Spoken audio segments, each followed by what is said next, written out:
वय जसजसं वाढत जातं तसतसा उत्साह कमी कमी होत जातो. साठीनंतर अनेकांच्या हातात काठी येते, तर अनेक जण गंभीर आजारांचा सामना करत कसेबसे दिवस काढत जगताना दिसतात.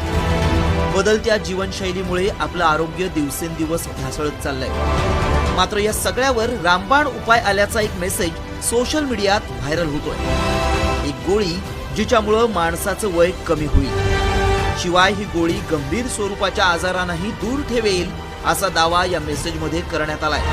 2 कुत्र्यांवर या गोळीचा प्रयोग करण्यात आलाय. या गोळीमुळे त्यांचे गंभीर आजार दूर झाले असाही दावा करण्यात येतोय. या मेसेजमध्ये नेमकं काय म्हटलंय पहा. वैद्यकीय क्षेत्रातल्या तज्ज्ञांनी एक क्रांतिकारी संशोधन केलंय. त्यांनी एक अशी गोळी तयार केली आहे जिच्यामुळे माणूस कधीच म्हातारा होऊ शकत नाही. या गोळीचे कुत्र्यांवर सकारात्मक परिणाम दिसून आलेत.